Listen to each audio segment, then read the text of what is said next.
Shaz Chowdhury, Pep Talk UK, joined by the WBO Super Middleweight champ, Mr. Billy Joe Saunders. How you doing, Billy? I'm going good, mate. How are you? I'm all right. A lot of technical difficulties this evening trying to get this call sorted out, but we made it. We've got you on a line from, where was it last year? We were going to be India, was it, or Spain? That's where we're at, mate. I'm in India at the minute. We've got no Wi-Fi out here at the minute, but we will have it. We will have it. Cool. Now, Billy, big fight coming up with Canelo, but not the reason for my call with you today.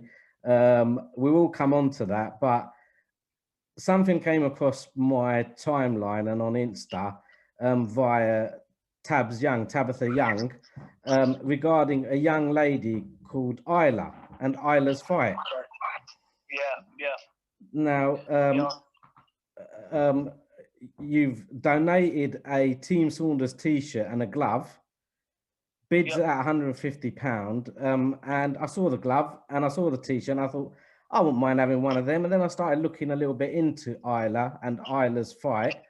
And the young lady's, she's what, since the age of 2, she's had a rare form of cancer, neuroblastoma. She's been backwards and forwards and going to Barcelona for treatment. And now they're raising money for America. And your glove is up for auction at the moment on Tabs' Insta page, which is Tabs_Young 2018 on Instagram. And it's a side to you that people don't get to see often, is it, Billy?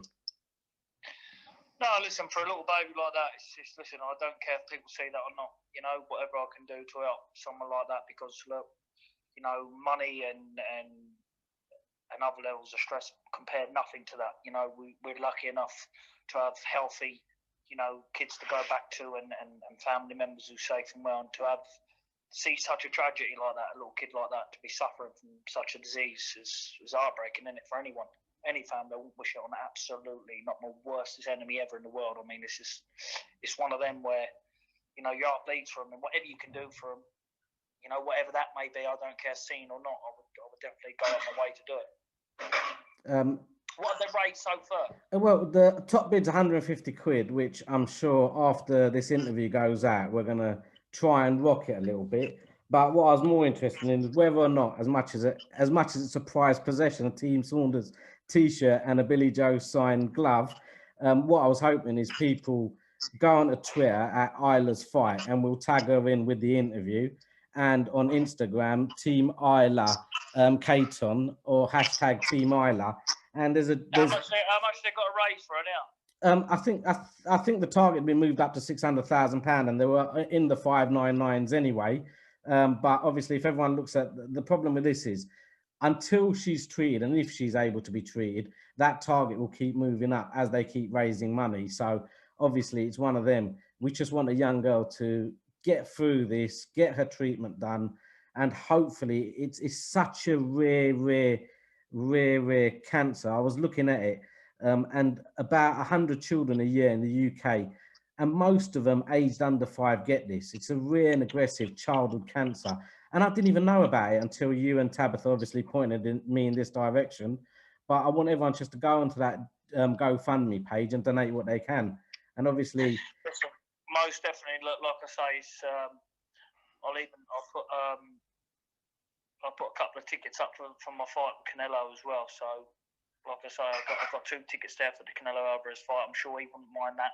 Well, 2 tickets apiece. Well, sorry, there's only one of them tickets because Shaz is going to claim one of them. So there's only, for everyone out, there's only one ticket left because I'm going to nab one. No, that's Billy. This is what I mean. I've seen you around Essex at Club KO when you used to come down, train out there, spar out there, and a lot of people often miss this side to you. And I know there's banter, and I know people sometimes don't see this side of you, and I know you actually don't portray this side of you, because there's a lot of this stuff that you do that goes off radar. But look, even Millwall got behind Isla.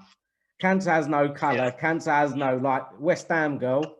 Even Millwall have got behind and started raising money, and I'm hoping we can make a difference for this youngster. No, it's good what you're doing, like I say, and Tabitha as well. She's got a good heart. She's a good woman.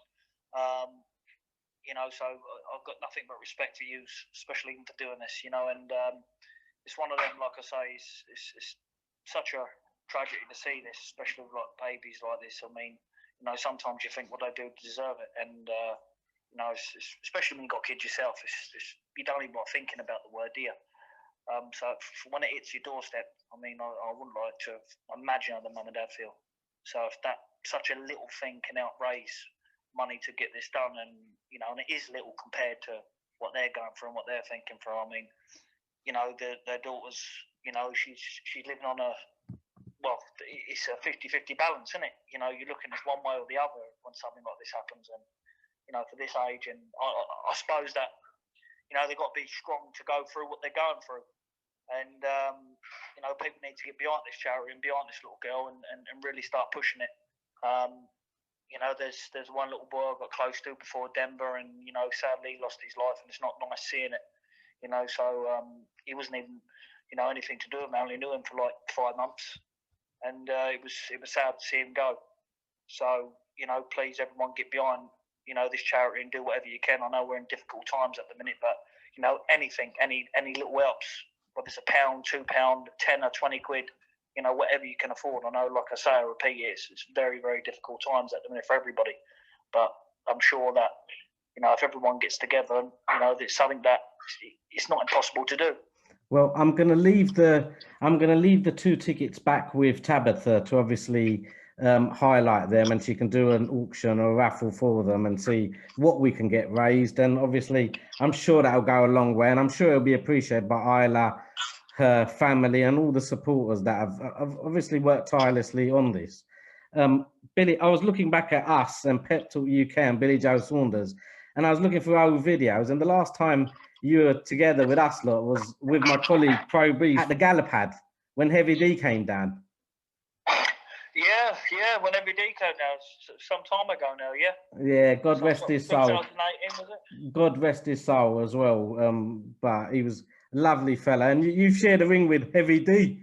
Gave him a sparring session. I was sparring with D, yeah. No, fantastic. He's a lovely fella, quiet fella. But listen, life's full of surprises, isn't it? And you know, you don't know what's going through people's heads. But yeah, it was like yesterday we were sitting there talking. Billy, he's another one that what you see and what people see on camera and what they see with the boom wasn't necessarily the case when he was in private. Colin, his real name, when he sat down with you, was just a normal lad, had banter, had jokes, and knew his boxing. Yeah, I think that's what he used to do, maybe. I think, you know, when he used to go out with his camera and video and talk, you know, with the fighters and go to the gym, maybe that was to take his mind off the downsides, what he used to get into. You know, people really need to, you know, look at home and really check on certain people, because you never know what people's going through in their head mentally. You know, it's one of them physically, and if someone's bad at health, you can look at them and diagnose it. But when someone's mentally not there, you know, it's sort of, it's hard to diagnose and put your finger on it if they're putting makeup on every day. No, definitely.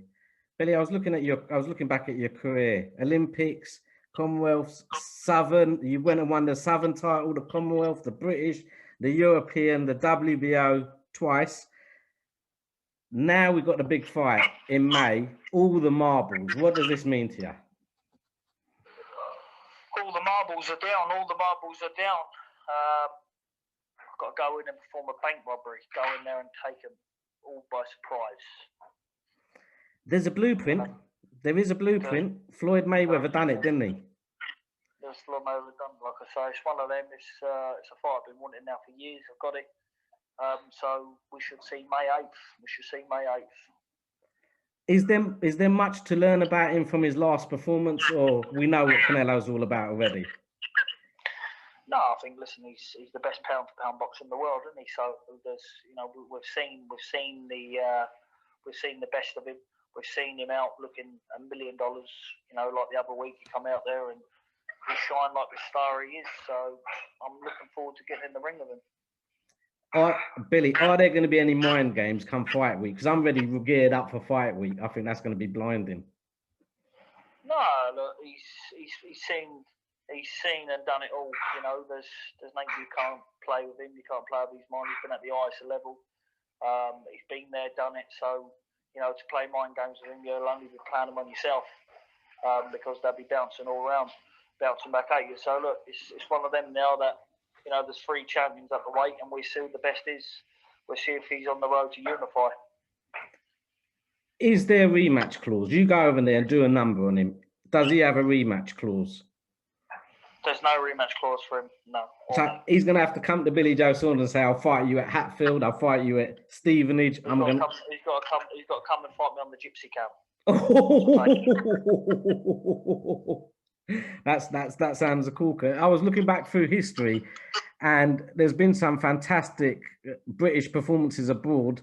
Hatton when he went out to fight Mayweather. You've got Prince Nazim when he went to fight at Barrera. You've got Tyson Fury, who recently beat Wilder. Greg Merritt when he boxed Muhammad Ali. Oh, now when we look back at the last few years, Ruiz. Do you remember watching Greg Merritt and Muhammad Ali? I'm not that old, Billy. Stop taking the biscuit. I'm a young boy. I'm only 24. No, but did you ever I'm joking. I'm 44. I can't say I have. It's one of my. I've just scribbled a note down now. It's one for my to-do list. But I know who Greg is, and I'll be honest, I beat loads of boxers up in my dreams as well. So, but I've heard Greg shout out as well when he fought Muhammad Ali. But I'm going to Google it, and just in case you've stuck a video up, it might be interesting. We've had the years of the upsets recently. We had Ruiz against AJ. We recently had Lopez against Loma. When you do a number on Canelo, are you going to treat it as an upset? Or are you going to say it was destiny? I think, listen, what's written will never pass you. If it's written in my stars, there's a lot of things happen in boxing where, you know, I should have really been gone out of the game a long time ago. You know, but always bounce back, always come back for a reason. And I believe this is the reason. What's written for you will never pass for you. There's one thing you can't beat in life, and that's fate. It's the fight that was going to happen, didn't happen, and is now happening again. You're age 31, at the peak, in my opinion, of your, and it is there. It's all set up for the taking. It's all set up. Listen, it's all set up. The hard work's got to be done. The fight's got to be won. I want a fair decision, and I believe in my own heart and heart. So, like I say, you can't beat fate. What's written for you is written for you, and this is written in my script. Thank God, it's all in God's name. He's put me where I'm at today. So, you know, I'm there. I'm doing my.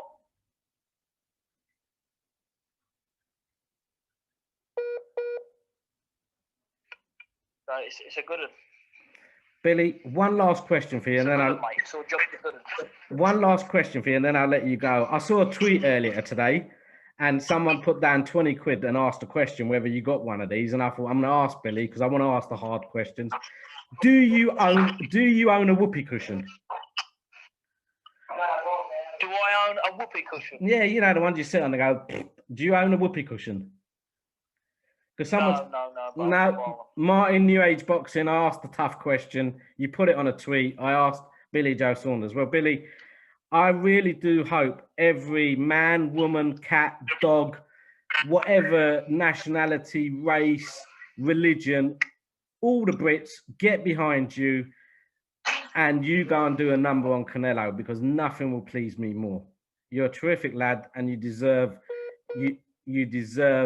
a fantastic performance and getting the result in your favour come fight night. Thank you, mate. Thank you. Thank you very Billy, much. God bless you. Thank you. You have a fantastic training camp. We'll catch you the other side. Thank you, Billy. Cheers, buddy. And you, bye. Bye.